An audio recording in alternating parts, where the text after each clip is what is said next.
L'organisation du Festival d'été de Québec se dit préoccupée de la possible grève de 10 jours des employés de l'entretien du RTC qui provoquerait l'interruption des services d'autobus à partir de vendredi. C'est toujours l'impasse dans les négociations entre le syndicat et le RTC, même si elles se poursuivent. S'il y a grève dès le deuxième jour du festival d'été, des voies normalement réservées aux autobus seraient exclusivement réservées aux véhicules d'urgence. Les autorités invitent les festivaliers à privilégier le transport actif ou le covoiturage. Des espaces pour déposer des vélos, des vélos personnels et des casques sont prévus.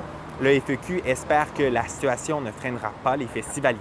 La présence des festivaliers sur le site contribue beaucoup au succès du festival. Hein? Fait que oui, si c'est moins facile, les gens peuvent être moins enclins à se déplacer si une température est plus incertaine, par exemple, si on dit des choses. Donc, ça nous préoccupe parce qu'on a besoin d'avoir les festivaliers sur nos sites. C'est ça qui fait le succès de notre festival. S'il n'y a pas de service d'autobus pendant le festival d'été, la Ville de Québec suggère aux festivaliers de partir au moins 1 heure plus tôt que prévu. En 2024, il y avait en moyenne par jour près de 14 000 festivaliers qui choisissaient de se rendre sur les différents sites en autobus. Un nouveau record a été fracassé dimanche à Québec.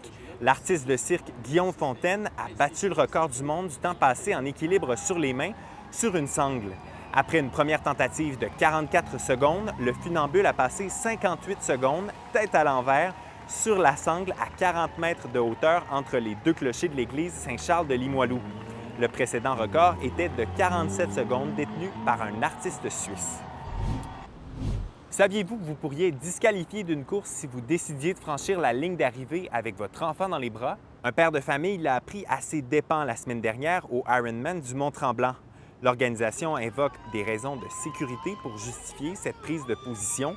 Certaines organisations sont plus permissives. C'est le cas du triathlon Sail Challenge Cap Québec qui s'est tenu ce week-end dans le Vieux-Port. Triathlon Québec précise que les assureurs couvrent l'ensemble de l'événement, que des spectateurs rejoignent les athlètes au fil d'arrivée ou non.